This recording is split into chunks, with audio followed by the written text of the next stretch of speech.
Paalala sa mga motorista, siguraduhing nakalock ang inyong mga sasakyan kapag bababa. Sa isang lugar kasi sa Quezon City, makailang ulit na may nabiktima ng bagong modus. Tunghayan yan sa aking eksklusibong pagtutok. Inaabangan nila ang mga sasakyang pumaparada at pagbaba ng driver nito. Sasalisin na ang mga suspect. Bubuksan nila ang pinto ng mga sasakyan sa katatangayin ng bago anumang gamit sa loob. Sa CCTV video na ito, unang ninakawan ng mga suspect ang pickup. Pagkatapos, pinasok naman ang pulang kotse na sunod na pumarada.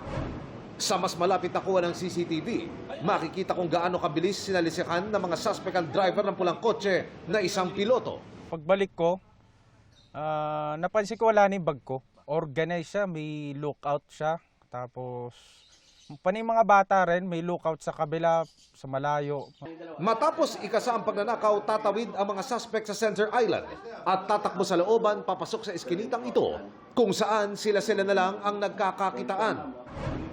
Sa isang naunang kaso kung saan nalimasan ng gamit ang nagparada ng isang utility vehicle.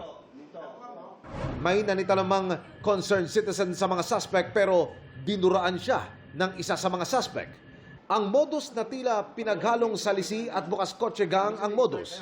Naganap sa Luzon Avenue sa Quezon City. Target nila ang mga walang kasama na pumaparada para bumili at hindi na nagpapatay ng makina. Siguraduhin lang mag-lock agad paglabas ng sasakyan. Gumawa na rin daw ng hakbang sa pagbabantay ang mga opisyal ng Barangay Matandang Balara at Barangay Kulyat na nakakasakop sa Luzon Avenue.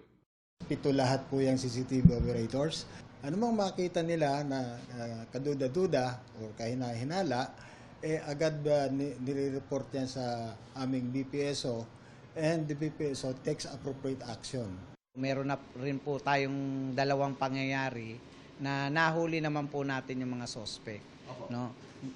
Ang problema lang talagang medyo marami yung... May dalawang suspect na rin nahuli ang Quezon City Police na nanalisi naman sa mga sakay ng isang van. Para sa GMA Integrated News, Emil Sumangil, nakatutok 24 oras.